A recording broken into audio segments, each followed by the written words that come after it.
नमस्कार, मैं हूं आपके साथ वैशाली और आप देख रहे हैं 365 दिन खबर। आइए रुक करते हैं आज की खास खबर की ओर। मंदिर के नाम पर लूट का जो गोरख धंधा चल रहा है उसको लेकर समाजवादी पार्टी के कार्यकर्ता और ग्रामीण के जिला अध्यक्ष सौरभ जी भोलेनाथ के मंदिर में यज्ञ कर रहे हैं। आइए जानते क्या है पूरा प्रकरण। सौरभ जी नमस्कार। नमस्कार साथी। आज आप यज्ञ कर रहे हैं, क्या है? आज हम लोगों ने सद्बुद्धि यज्ञ रखा है। इस सद्बुद्धि यज्ञ रखने का हमारा मेन मकसद यही है कि जो श्री राम मंदिर अयोध्या में लगातार हो रही लूट व चंदा व चढ़ावा की चोरी जो ये लगातार हो रही थी, उस चंदा चोरी के विरोध में हम लोगों ने एक सद्बुद्धि यज्ञ रखा है। इस सद्बुद्धि यज्ञ के माध्यम से हम उन सभी दोषियों और जितने भी अपराधी जो लोग भी इस अपराध में शामिल हुए हैं उन सभी को ये कहना चाहते हैं कि हे भगवान, इन लोगों को सद्बुद्धि दो, क्योंकि इन लोगों ने तमाम तरह के भ्रष्टाचार फैलाए, तमाम तरीके के अपराध करे, लेकिन इन्होंने प्रभु श्री राम का भी घर नहीं छोड़ा, उन्होंने प्रभु श्री राम का मंदिर भी नहीं छोड़ा। और कहीं ना कहीं आप मानिए ये इस लूट और इस चोरी में सत्ता संरक्षित ही लोग हैं, सत्ता से ही जुड़े हुए लोग हैं। आस्था के नाम पे जो धंधा चल रहा था, इसका सिंडिकेट कौन है? इस आस्था और आप ये मानिए अगर सिंडिकेट की बात करें, ये सिंडिकेट जो है बिना सत्ता संरक्षित के नहीं हो सकता है। हम तो यही कहते हैं कि जिस तरीके से कई बार आप देखेंगे कि जो है बहुत छोटे छोटे सिपाही कुर्बान कर दिए जाते हैं बड़े बड़े राजाओं को बचाने के लिए, राजकुमार को बचाने के लिए। सच्चाई यही है कि आज का जमाना ये है कि जो ये एसआईटी गठित करके इन लोगों ने जो बंद लिफाफे में जो रिपोर्ट सौंपी गई है सरकार को, उस रिपोर्ट को भी इन्होंने उजागर नहीं किया, बताया नहीं कि क्या हमने पाया। और कई कई मीडिया के माध्यम से हम लोगों को जानकारी होती कि 40 दिन में 70 बार चोरी हुई। तो जब आज 40 दिन में इतने बार चोरी हो सकती है तो अंदाजा लगाइए 20 साल से और लगातार जो चंदा लेते रहे हैं और जो मंदिर निर्माण के नाम से चंदा लेते रहे हैं, उस चंदे के पैसे का रिकॉर्ड कौन देगा और कहाँ गया बाबा साहब? हाईटेक कैमरों से पूरा मंदिर कैमरा था, इसके बाद लगातार हाईटेक कैमरे ही नहीं, तमाम तरह के स्कैनर, तमाम तरीके की व्यवस्थाएं, सारी व्यवस्थाएं लगाई गई हैं। आप ये देखें मीडिया ही के माध्यम से हम लोगों को जानकारी हो रही है कि कई बार जो है सीसीटीवी बंद कर दिए गए, बड़ी बड़ी गड्डियां, लोग जो वीडियो चल रहा है मीडिया पे लगातार जो है वो बड़ी बड़ी गड्डियां उठा के पीछे छुपाई जाती है, फिर जो है दूसरी बाल्टी में रखी जाती है, इस तरीके से लोग ट्रांसफर कर रहे थे। लगातार की घटना है ये। तो एसआईटी की जो रिपोर्ट है उसमें 8 लोग गिरफ्तार होते हैं। 8 लोग गिरफ्तारी के पास जो है उन लोगों के पास कुछ ना कुछ धन भी मिलता है, मगर वो लोग कौन जो उनके ऊपर बैठे हुए, जो ट्रस्ट का एक भी आदमी क्यों नहीं शामिल किया उस रिपोर्ट में? मुकदमा एसआईटी जब गठित करी गई थी तो वो मुकदमा पहले क्यों नहीं दर्ज कर लिया गया था? कि मुकदमा दर्ज करने को एसआईटी गठित होता है कि पहले एसआईटी गठित होती है? अभी तक ट्रस्ट भंग नहीं किया गया, ट्रस्ट भंग नहीं किया जाएगा, ना ही वो कुछ करेंगे। और हम तो ये मांग करते हैं कि कहीं ना कहीं आप ये देखिए श्री राम मंदिर, श्री रामलला मंदिर की जब जो है निर्माण की व्यवस्थाएं चल रही थी, उसकी पूरा संघर्ष, उसकी पूरी लड़ाई सड़क से लेकर कचहरी तक हमारे पूज्य शंकराचार्य जी जो जगत गुरु हैं, लगातार चारों शंकराचार्य जी ने तमाम तरह तरह के जो हैं आप ये मानिए महंत और तमाम तरीके के गुरुओं ने वो लड़ाई लड़ी और उन लोगों को कमेटी में शामिल नहीं, उन लोगों को कमेटी में नहीं शामिल करा गया। हम लोग ये मांग भी करते हैं कि जो हमारे लगातार संघर्ष करके जो है राम मंदिर निर्माण करने में उन लोगों ने अपना योगदान दिया है, उन लोगों को कमेटी में शामिल किया जाए। विपक्ष आरोप लगा रहा है चंपत राय मुख्य चेहरा है, अभी तक वो नहीं पकड़ा गया, ऐसा विपक्ष का आरोप है। विपक्ष का आरोप जो है सिर्फ चंपत राय नहीं, चंपत राय से जुड़े हुए और भी जो ऊंचे अधिकारी हैं, और भी ऊंचे लोग हैं, और भी जो सत्ता में लोग बैठे हुए हैं, और भी जो सरकारों में लोग बैठे हुए हैं, जो लोग जो है कमेटी में बैठाए गए हैं वो सारे जो है सरकारों के करीब वाले क्यों हैं? लगातार आप देखिए मीडिया अमर उजाला की एक रिपोर्ट थी कि लखनऊ से लेकर दिल्ली तक की लोग जो है बड़े बड़े अधिकारियों को छुपाया जा रहा है। तो वही बात मैं कह रहा हूँ कि छोटे छोटे सिपाही को कुर्बान कर रहे हैं और राजा और राजकुमार बचाए जा रहे हैं। क्या लगता है ये जो इसमें मेन किरदार है, क्या वो जेल के पीछे जाएगा? मेन किरदार मुझे नहीं लगता कि अभी जेल में जाएगा, क्योंकि वो सब खुद ही जब सत्ता में बैठे हुए हैं। लेकिन मैं इतनी बात जरूर जानता हूं कि आज नहीं तो कल हो सकता है इस संविधान और इस न्यायपालिका के थ्रू ये लोग ना सजा पाए, लेकिन प्रभु श्री राम चरणों के जो आज हम लोगों ने कोशिश करी है उनको तक बात कहने के लिए कि प्रभु श्री राम इन लोगों को सद्बुद्धि देना और जो भी दोषी हो उन सभी को सजा जरूर देना। तो ये लोग जरूर, श्री राम भगवान हमारे जरूर सजा देंगे। भाजपा के लोग कह रहे हैं समाजवादी पार्टी श्री राम को लेकर राजनीति का मुद्दा छेड़ रही है। आज 25 साल से जब वो लोग राजनीति कर रहे थे तब नहीं आया था, तब उनको नहीं जानकारी हुई थी। आप राम मंदिर के नाम पे राजनीति आप करते हो, वोट आप मांगते हो, लूट आप करते हो, मंदिर बनवाने के नाम पे लूट करते हो। 40-40% कमीशन पे आपने निर्माण कार्य कराया था। निर्माण कार्य के बाद आप बता दिए जमीनों में 200 गुना जो है पैसा है, 2 करोड़ में रात में जमीन खरीदी जाती है, अगले दिन सुबह जो है 200 करोड़ की बेच दी जाती है, 24 करोड़ की अठारी बेच दी जाती है, ट्रस्ट खरीदता है उसको, बीच में कमीशन खोरी करते हैं। ये लोग सिर्फ और सिर्फ राम भगवान पे लूट करें, चोरी करें, डकैती डाले हैं। इन सारे डकैतों को मैं इतना कहना चाहता हूँ कि प्रभु श्री राम छोड़ने वाले नहीं है। हो सकता है न्यायपालिका से तुम बच जाओ, हो सकता है सत्ता में बैठे बच जाओ, लेकिन एक ना एक दिन जब हिटलर नहीं रहा, बड़े बड़े राजशाही नहीं रही, तो तुम क्या चीज हो। सौरभ जी, एक बात केवल आपसे पूछना चाहेंगे, ये मुद्दा समाजवादी पार्टी के पास आया कैसे, क्या है इसका पीछे का कारण? देखिए, इस पूरे चोरी जो ये कांड, उसमें एक यादव नाम का भी क्या व्यक्ति था, कहीं उसने तो ये बात नहीं लीक करी? देखिए, यादव नाम के व्यक्ति से होने से नहीं है। अगर आप यही मानिए उस ट्रस्ट से जुड़ा हुआ या उससे कोई भी एक मामला भी जुड़ा एक मुस्लिम निकल आता है ना, हो सकता है उस मुस्लिम के ऊपर घर पे बुलडोजर चला दिया था रातों रात। अभी तक एक भी अगर जो है नॉन, आप ये समझ लीजिए कि हिंदू निकल आए, तो ये लोग अभी तक उसके ऊपर हमला कर दिए होते। भाषाएं सिर्फ अपने मुद्दा भटकाने के लिए इन्होंने सिर्फ इतना कर रखा है कि वो यादव, एक टिन्नू यादव करके नाम दिया जा रहा है। और भी तो कई लोग हैं, और जो लोग बचाए जा रहे हैं वो किस कास्ट के हैं? जात पे नहीं जाना है, लूट पे जाना है। हम जात पे नहीं भरोसा करते हैं। हो सकता है कोई ठाकुर लूट कर रहा हो, कोई ब्राह्मण लूट कर रहा हो, कोई बनिया लूट कर रहा हो, कौन लूट कर रहा है मुझे उससे नहीं मतलब है। मुझे ये मतलब है कि जो अपराधी है, जो लूट कर रहे हैं, जो दोषी हैं, उनको सजा मिलनी चाहिए। ये जातिगत में बांट के भाजपा सिर्फ और सिर्फ अपना पक्ष बचाना चाह रही है, और कोई काम नहीं है। क्या नाम है आपका? मुनि शुक्ला, प्रदेश उपाध्यक्ष मुलायम सिंह।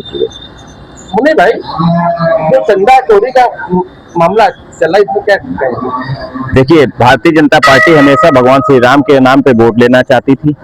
अब जब उनकी सत्ता बन गई और 2024 के लोकसभा चुनाव में उनको जो है हार का कारण बना, आज उन्होंने कहीं ना कहीं माध्यम से, हम लोग ये जान रहे थे कि मंदिर के ट्रस्ट में चंदा चोरी हो रहा, पर उसका उजागर नहीं हो पाया, जो आज मीडिया के सामने उजागर हो गया, जिसका हम लोग सद्बुद्धि यज्ञ करा रहे हैं कि आगे ऐसी गलतियां ना हो, और जो भी दोषी हैं उनको सजा मिलनी चाहिए। और ये चुनाव आ रहा है जिसका हम लोग, जनता इनको जवाब देने का काम करेगी। ये सद्बुद्धि यज्ञ जो आप लोग पोस्टर ली, क्या लगता है इससे सत्ताधारी पार्टी को कोई बुद्धि आएगी? देखिए, उनके अंदर कहीं ना कहीं सत्ता का घमंड है। उनको ये लग रहा है कि हम लोग कुछ भी काम करेंगे और जनता हम लोगों के कहने पे वोट देगी। जिस हिसाब से उन्होंने चंदा चोरी किया और जनता को बहला फुसला के वोट लेने का काम किया, तो इसलिए हम लोग ने उनकी सद्बुद्धि के लिए कि ईश्वर उनको सद्बुद्धि दे कि भगवान नाम के नाम पे लूटना बंद करे और जनता को विकास कार्यों के मुद्दों को समझाए और बताए। जिन लोगों पे आरोप है चंदा चोरी का, उन लोगों के जो 10-10, 15-15 हजार रुपए में नौकरी करते, उनकी करोड़ों की कोठियां हैं, इससे क्या कहेंगे? देखिए, सत्ता में बैठे लोग जो उच्च पदों पर बैठे हैं और जो सत्ता को चला रहे हैं, उन्होंने ही इन लोगों के माध्यम से पूरा लूटने का काम किया। जब फंसे तो इन लोगों को फंसाने का काम किया, क्योंकि ये लोग गरीब वर्ग के लोग थे, छोटे लोग थे, इनके साथ कहीं ना कहीं शोषण हुआ है। SIT से हम लोग मांग करते हैं कि सही जांच हो और निष्पक्ष लोगों को हटाया जाए और दोषियों को सजा दी जाए। SIT ने जो जांच करी, 8 लोग अभी तक चले गए, लेकिन जिन जिन पे आरोप लग रहा है, चंपत राय और भी क्या लोग हैं, उनके ऊपर अभी तक कोई शिकंजा नहीं कर सकता। उनकी पहुंच वो RSS से है, किस संघ के बड़े नेताओं से उनके संपर्क है? इनकी पहुंच बड़े बड़े नेताओं से, RSS के लोगों से और भारतीय जनता पार्टी में बैठे तमाम नेताओं से है, क्योंकि 60 गांठ से ये चंदा चोरी होने का काम हुआ है। और जो भी चोरी चंदा हुआ है, ये सरकार के लोगों में बटा है। सरकार के प्रमुख जो लोग बैठे हैं सरकार में, मंत्री और बड़े बड़े जो RSS के प्रमुख लोग हैं, उनमें बटा है। और बटकर इस चोरी में जब नाम खुला है, तो इसमें छोटे छोटे कर्मचारियों को फंसाने काम किया गया है। जो आप लोग यज्ञ कर रहे हैं, क्या है सर? ये सद्बुद्धि यज्ञ है। इनकी सद्बुद्धि के लिए कि इनको सद्बुद्धि भगवान दे। जिस तरह अभी आपने बताया या इनसे पूछा कि चंपत राय या किसी भी एक आदमी को, चंपत राय हमें नहीं लगता बागेश्वर धाम से बड़े हैं। जब बागेश्वर धाम से पूछा गया पर्ची निकालने के लिए, तो उन्होंने ये बात कही कि अगर मैं बता दूंगा तो मुझे निपटा देंगे ये लोग। आप सोचिए, बागेश्वर धाम से भी बड़े लोग हैं। और ये नहीं है कि चंपत राय एक मामूली आदमी पकड़ा नहीं जा रहा है। सबको पता है कि अगर चंपत राय पकड़ा जाएगा तो उसके ऊपर वो अपनी बात बताएगा, ऊपर से ऊपर कड़ी दिल्ली तक जाएगी। ये चोरी बहुत लंबी चोरी है, एक आदमी नहीं खा रहा था। एक आदमी खा रहा होता तो अब तो पकड़ के इन्होंने जेल में डाल दिया होता। ये सब मिली भगत है सरकार की। ये सरकार मिल भगत करके जनता का पैसा, जो जनता ने अपना पैसा दिया है कि राम नाम के मंदिर में मेरी एक ईंट लग जाए, उससे नेताजी फॉर्च्यूनर खरीद लाए, उससे कुछ लोगों ने अपने घर बनवा लिए। आईएम के अध्यक्ष ओबीसी का एक बयान है कि अगर कोई मुस्लिम होता तो अब तक उसका घर बुलडोजर से गिरा दिया गया होता, उसका इनकाउंटर कर दिया होता। अगर इस पूरे सिंडिकेट में वो शामिल होता, नाम होता मोहम्मद करके। ऐसा क्या लगता है आपको? बहुत सभी को, हमको लगता है जो लोग राम नाम पर वोट दे रहे हैं उनको समझने की जरूरत है। इनको सिर्फ मुद्दा बनाना है मुस्लिम मुद्दा अब नहीं है। अब ये कह रहे हैं कि मुसलमानों तुमसे क्या लेना देना है, हमारा मंदिर है तो हम ही खा रहे हैं। ये तो वही बात है कि आदमी ऐसे कहा जाए कि तुमको वोट देके सरकार में लाए, तुम अच्छाई करो तो तुम ये बात कहो कि क्यों पहले वाले में चोरी नहीं हो रही थी, हम भी चोरी करेंगे। ये चोरों की सरकार है और जो भी भगवान के नाम पर वोट दे रहे, मैं चाहूंगा कि इस सरकार को गिरा दें। लखनऊ में एक बहुत बड़े नेता की रैली थी, उनकी रैली के आगे भगवान हनुमान जी के कपड़े पहन के डांस हो रहा था। इसमें क्या आस्था से खिलवाड़ नहीं? हमें लगता है कि चाहे वो किसी भी दल का हो, समाजवादी पार्टी का हो, बसपा का हो, भाजपा का हो, कांग्रेस का हो या बहुत छोटे छोटे दलों का हो, सभी लोग प्रेमानंद महाराज जी को अपना आदर्श मानते होंगे।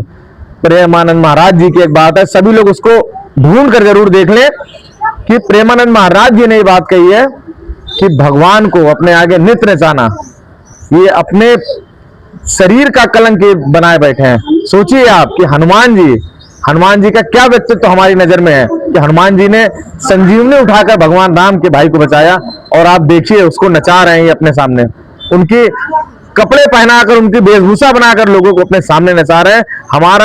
हमारे धर्म का मजाक बना दिया इन लोगों ने। दूसरा धर्म हंसेगा नहीं ये देखकर। सत्ता है, पावर है उनके पास में, क्या इसका दुरुपयोग, खुला दुरुपयोग कर रहे हैं? मैं सिर्फ इस यज्ञ की बात को छोड़ दूं तो आप देखिए कि जहां जहां इनकी सरकार है, जैसे बिहार में सरकार है, इन्होंने एथलॉन को 50% मान्यता दे दी। हमारे यूपी में 10 था 20 कर दिया, क्योंकि अभी इसलिए नहीं किया क्योंकि सरकार नहीं है। जैसे ही ये सरकार आ जाएगी, ये 50% करके, इनको किसी से मतलब नहीं है। जो आदमी 2 महीने पहले गाड़ी ला रहा है उसकी भी गाड़ी खराब हो जाए, इनको मतलब नहीं है कि आदमी कैसे कैसे कैसे 2 रुपए जोड़कर। राम मंदिर चोरी वाला जो मुद्दा है, कई लोगों ने अपनी आस्था से भगवान श्री राम की कई चीजें दान करी, सोने की, चांदी की। अब वो सब चीजें मंदिर के लोग सोशल मीडिया पे डाल रहे हैं कि चोरी हुई नहीं है, और काफी कैश तो बरामद भी हुआ है।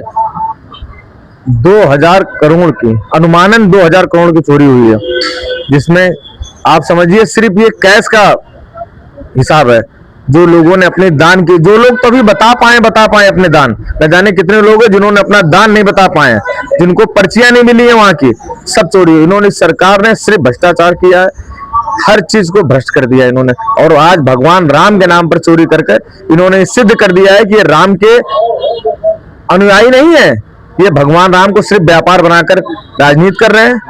चंपत राय जिसपे आरोप लग रहा था, उनके खुद के काफी सारे वहां पे गनर थे। क्या लगता है ये प्रोटोकॉल का पूरा सिस्टम मंदिर के अंदर? आप समझिए कि एक आदमी जब कमाई करने जाता है तो सुबह से शाम तक में 100, 500, 1000 रुपए जोड़ पाता है। एक ड्राइवर का 10 साल में इतना बड़ा हो जाना, ये साफ साफ दर्ज पाता है कि इन लोगों ने मिलकर चोरी की है। अपने ऊपर आकाओं को भी इन्होंने उस पैसे में हिस्सेदार बनाया। ये आपने दक्षिण समाजवादी छात्र सभा का, अभय जी क्या कहना चाहेंगे चंदा चोरी मुद्दे? भैया अब कहने को कुछ रह ही नहीं गया, हम लोग तो सिर्फ रोने का काम कर रहे हैं, क्योंकि जिस भगवान राम को हम अपने आस्था से मानते हैं, जिस भगवान राम के लिए हम हमारा हिंदू समाज जो है भगवान राम को ही पूरा आस्था पर विश्वास रखता है, उस भगवान राम के घर में इन लोगों ने चोरी कर ली। उस भगवान राम के चरण पादुका तक चुरा ले गए, उस भगवान राम के वस्त्र भूषण तक चुरा ले गए ये लोग। अगर ट्रस्ट भंग हो जाता तो क्या लगता है ये चीजें सामने आ पाती आसानी से? भैया ये ट्रस्ट का मामला नहीं है, ये मामला जो है कहीं ना कहीं उत्तर प्रदेश सरकार और दिल्ली सरकार का है। कहीं ना कहीं इसमें मैं आपकी बात करूं, अगर उत्तर प्रदेश सरकार में होता तो SIT बनी, योगी जी का बयान आया, अभी तक ये टेस्ट होता खत्म, अभी तक क्यों नहीं हुआ?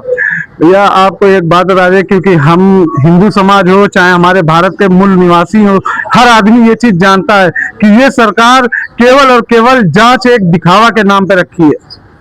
केंद्र सरकार में अगर कोई बात होती है तो ईडी सीबीआई जरूर रखा जाता है, लेकिन ईडी और सीबीआई सिर्फ और सिर्फ वही काम बताता है जो सरकार चाहती है। और ये एसआईटी की भी जो जांच रखी गई है ये सरकार की रखी हुई है, क्योंकि एसआईटी भी कहीं ना कहीं सरकार के अधिनियम में आती है। जो सरकार चाहेगी रिपोर्ट वही एसआईटी भी लगाएगी। अभय जी, ये मानना तय है कि आस्था के नाम पर लूट का गोरख धंधा चल रहा है। अब इससे बड़ा प्रमाण क्या चाहिए? जो राम मंदिर के बड़े बड़े पुजारी, जो बड़े बड़े महंत हैं, उन्होंने ये बता दिया कि अयोध्या में जो राम मंदिर बनाया गया था वो आस्था के साथ खिलवाड़ किया गया है, वो हम सनातनियों के साथ खिलवाड़ किया गया है, वो लूट का अड्डा बना दिया गया है, वो बड़े बड़े नेताओं के घर का जेब भरने की एक सुविधा बना दी गई है अयोध्या मंदिर। 2027 का चुनाव की नजदीक है, आप लोगों का क्या रणनीति रहेगी? यह सबसे बड़ी बात तो एक बहुत छोटी सी बात कहूंगा, क्योंकि मेरा नाम अभय दुबे है, मैं जात से ब्राह्मण हूं और क्योंकि मैं समाजवादी हूं इसलिए मुझे साबित करना पड़ता है कि क्या मैं सनातनी हूं। तो मैं ये बताना चाहता हूं कि सनातनी चाहे जिस पार्टी में हो, चाहे जिस संगठन में हो, सनातनी हमेशा सनातनी होता है। और इस बार सनातन पूरा ब्राह्मण समाज समाजवादी पार्टी की तरफ जा रहा है और अपनी नजरें बिछाए बैठा हुआ है। इसलिए बैठा हुआ है क्योंकि जितना अत्याचार भारतीय जनता पार्टी की सरकार में ब्राह्मणों के साथ हुआ, उतना अत्याचार आज तक किसी पार्टी में किसी के साथ नहीं हुआ है।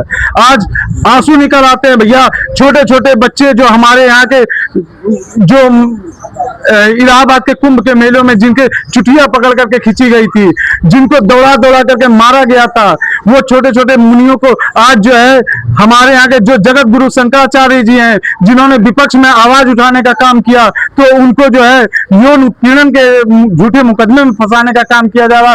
तो कहीं ना कहीं ये आपने देखा कि हमारे साथ अभय जी थे, इन्होंने बताया कि भाजपा सरकार में ब्राह्मण कितना दुखी है। ये 2027 के नतीजे बताएंगे, क्या रिजल्ट आता है। हमारे साथ एक युवा और है, क्या नाम है आपका? मेरा नाम आदित्य द्विवेदी है और मैं समाजवादी पार्टी यूथ ब्रिगेड से जिला उपाध्यक्ष हूँ कानपुर ग्रामीण से। कि राम मंदिर चोरी के मुद्दे में क्या बोलोगे? राम मंदिर चोरी के मुद्दे में जनता सब देख रही है, बोलने लायक बचा क्या है? क्योंकि ये जो सो कॉल्ड हिंदूवादी सरकार है, तो ये हिंदूवादी सरकार हिंदुओं के वोट पे आई थी और कम से कम इसको हिंदुओं के लिए तो काम करना चाहिए था। धार्मिक मुद्दे पे ये सरकार आई थी, कम से कम धर्म के मुद्दे पे तो काम करना चाहिए था। ये श्री राम जन्मभूमि जो जिस मुद्दे पे इन लोग ने सरकार बनाई और खूब हाहाकार मचाया, आज उन्हीं श्री राम भगवान के घर में आपने चोरी कर ली।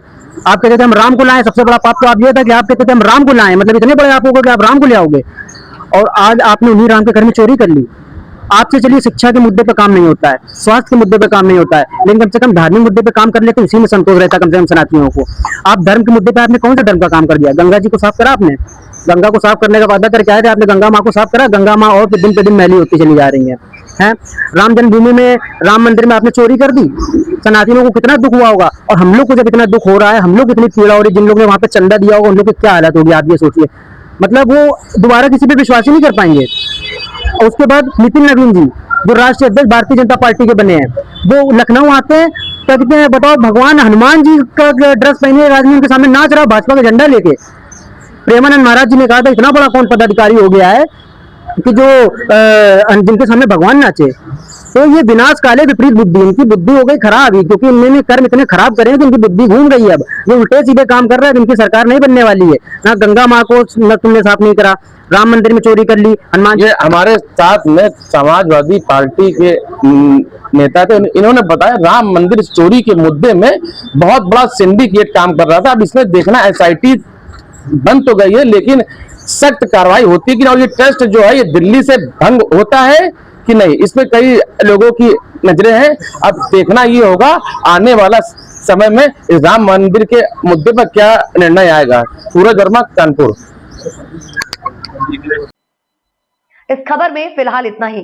देश दुनिया की तमाम खबरों के लिए आप देखते रहिए 365 दिन खबर। अगर आपको हमारी ये वीडियो पसंद आई हो तो चैनल को लाइक, शेयर एंड सब्सक्राइब करना बिल्कुल ना भूलें। नमस्कार।